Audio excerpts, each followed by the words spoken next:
Le calme avant la tempête. Le 10 juillet dernier, Diane Lair, qui s'est blessée sur le tournage de Fort Boyard, annonçait une grande nouvelle à fans. La reine de beauté révélait en effet qu'elle était candidate à l'élection de Miss Univers 2024. Un an après avoir rendu ma couronne, je n'ai jamais lâché mon rêve de remonter sur scène pour représenter notre pays à l'international. Ma détermination et mon ambition sont sans limite, avait-elle écrite avant d'ajouter « Merci de me soutenir depuis le 11 décembre 2021 et de me donner la force de toujours y croire ». Mais avant de concourir au titre le plus prestigieux de sa carrière, la jolie brune a décidé de prendre du repos.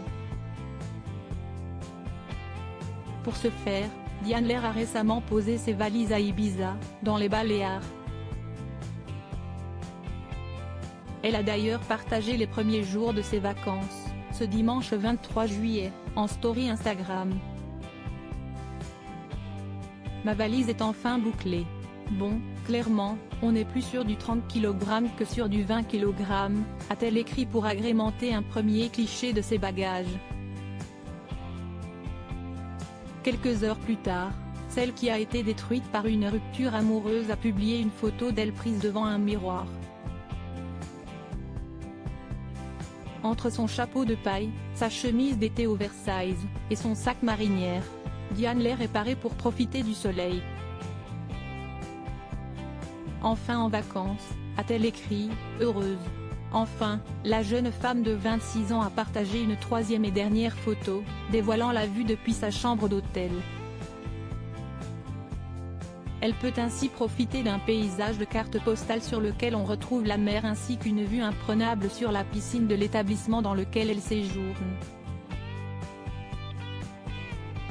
Supérieure à Diane Lair, 20 choses à savoir sur la Miss France 2022. Diane Lair éprouvée par son année de Miss, une pression autour de l'image. Si Diane Lair a prévu de signer son grand retour sur le devant de la scène, elle ne conserve pas que de bons souvenirs de son année de Miss. Dans une interview accordée aux Parisiens, en avril dernier, la jeune femme avait en effet expliqué qu'elle avait vécu une pression autour de l'image. Je n'ai jamais eu le sentiment d'être accrochée à la lumière, je ne vis pas pour cela. Et personnellement, je n'ai pas eu de down en rendant ma couronne. Ce qui est beau avec les Miss, c'est que la Cendrillon change tous les ans, avait-elle confié.